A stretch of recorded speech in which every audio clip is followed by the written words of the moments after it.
Do you get steep in transition? I see it a lot on the lesson tee and it causes a lot of trouble with people's swing. So in today's video, I'm going to show you the 3 most common root causes as to why players get steep and how you can fix them. You do not want to miss this video.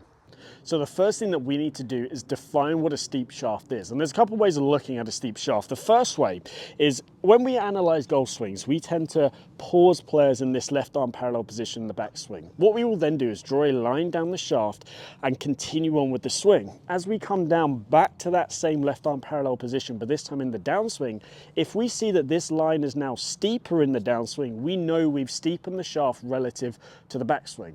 Another way of looking at it is as we start down, where is that butt end of the grip pointing? Is it pointing inside the golf ball, even close to the toe line? The closer to the toe line it points, the more excessive we are with the steepness of shaft. We can also see as we do this, the club head orientates itself more over the hands, and ultimately from here, if we weren't to make any compensations, we would swing really down on it, we'd smother the golf ball, we'd tend to swing out to in, and ultimately from there, we're not going to produce any consistent shot shapes. Now, as a result of this, our bodies, being the amazing mechanisms that they are, will figure out ways that we can make somewhat of a decent contact just to get ourselves around the golf course. So what they do is, therefore, as we steepen the shaft, there are 2 main ways we see. Number one is secondary tilt. This is where they pelvis thrust towards the target, they drop the right shoulder. As a result, this drops the club under, and you tend to see that it's quite a flippy strike from there. And as a result, it gives the player a chance to shallow the club late and ultimately make somewhat of a decent contact. Now, the issue with this is it puts a lot of stress on the body and it's very, very hard to repeat. The second most common way that we see is players, they steepen the shaft and then from there, they'll try and throw it out, they'll cast it out, and it becomes a very flippy motion. I'm going to run through the 3 most common root causes as to why you swing steeply in transition and how to fix them. Root cause number 1 as to why you steepen the shaft in transition is because you have the wrong matchup to your backswing type. Now, what do I mean by this? Well, we have 2 types of backswings. We have shorter backswings and longer backswings. Now, firstly, how do we define which one is which? Well, if we take the shaft parallel as our reference guide, anything parallel and past it at the top of the backswing is considered a longer backswing type.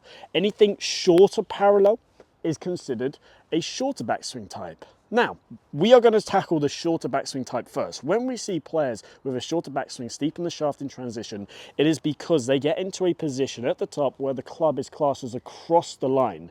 This is where, as you can see, the club head is to the left side of my hands right there. Now, why does this steepen the shaft? Well, because the club is across the line, we don't have enough time to actually get this club to shallow out behind us. It is going to require a lot of manipulation. Now, some players can do this. They're very good with their forearms, but for the majority of golfers out there, when they get across the line, they simply just don't have enough time to shallow that club in time. So if you are that player that gets across the line and you are a shorter backswing type, what do you need to achieve? Well, you need to achieve a neutral to slightly laid off position. Now, what does that look like? Well, at the top of the swing, a neutral to slightly laid off position will be where the club head is either in line or slightly behind the hands right there. So you can see this is classed as a laid off position here. Now, from here, if I just sit into my left side, you can see as the hands drop onto plane that the shaft is now shallow. And this is one of the benefits when you do have a shorter backswing type. If you can get that club laid off, it means you don't have to manipulate the club in transition. The arms can work the way they want to work, and you don't have to be using your forearms to try and shallow it out. Now, let's say you are the other type of player. You are a longer backswing player. Great example of this is like a Freddie Couples or a John Daly. You get a very, very long backswing. Well, your matchup is slightly different. If you are a longer backswing player and you see that club get very, very laid off at the top, when you sit and pull on the handle in transition, you are going to see that shaft steepen. As the hands work down, the shaft is going to steepen. This is because the center of mass of the club is way too far behind the hands, and as you then sit and pull, you can see that club steepens in transition. So, with that being said, what backswing matchup are we looking for? Well, we want to see with longer backswing players, the club be either neutral to slightly across the line. So this time we're going to see the club head ideally to the left side of the hands. So when we are trying to work on our top of the backswing structure, the best drill for this is the alignment stick drill. Again, it's a very, very simple drill, but it's going to give you great visual feedback as to whether you are performing this correctly. So all you are going to do is place this alignment stick down the left side of the shaft and take your grip there. Now, as you set up to this, just make sure this alignment stick is running up the left side of your body. Now, let's run through shorter backswing types first. So when you do this, you want to swing to the top, and this is going to give you a direct visual as to where the club is pointing. If you are a shorter backswing player, we see that the alignment stick is pointing behind your foot line. So imagine there's a foot line extended all the way back, and we see this alignment stick pointing behind you. This means we are in the incorrect matchup at the top of the backswing. We are across the line. So what do we want to be seeing for a shorter backswing type? We want to be seeing, as we swing back, that this alignment stick is pointing in front of us or on the line. This then means we can shallow the shaft super easily in the downswing. For a longer backswing type, we want to be seeing kind of the opposite. So as we swing back, if we see that this alignment stick is pointing in front of us, we know we're in trouble, because that then means as we pull down the handle, we are going to steepen the shaft. So if you're a longer backswing player, we want to get into a position where the alignment stick is either pointing down that foot line or even slightly behind you. This is going to allow the club to shallow out on the way down and ultimately provides you with a much better downswing position. So the second most common root cause as to why players steepen the shaft in the downswing is because in transition in the downswing, they narrow their trail arm. Now, what does this mean? Well, if I go to the top of my backswing and I, let's say, have bent my right arm to 90 degrees, if as I start down, I see that angle increase, so I start to really bend it closer to me, that is going to cause the club to steepen. Now, why is this? Well, it's because when I bring the club closer to me, it causes my trail arm to work internally. As it works internally, that causes the shaft to steepen, and ultimately from there, we are then going to have to make compensations in the downswing. So if we don't want to see the arm get closer to us, what do we want to see? Well, it's just the opposite. We want to see that from the top of the backswing, as we start down, that this trail arm goes wider. Now, we have measured this on the biomechanics systems called gears. We can see exactly how much the trail arm is bending in transition and in the downswing. So we can see with the best players in the world that they work that trail arm into a wider position on the way down. A lot of people think we are trying to really hug this trail arm into our right side on the downswing, and this just kills your golf swing. It steepens the shaft, and ultimately from there, if you do want to shallow out the club, you are going to have to drop that right shoulder down. It's going to cause a lot of stress on your body, and I would not recommend doing this motion. So now we know we are trying to widen the trail arm in transition. Let's now give you a drill to help you with that. The split hands pump drill is the drill that is going to help us feel this trail arm get wider in transition. Now, this is such an awesome drill. You'll see it be done a lot on the lesson tee and also out on the driving ranges on the PGA Tour. If you take your lead hand on the club as normal, hike the club up, and then bring it in line with your toes, so it is matching your toe line.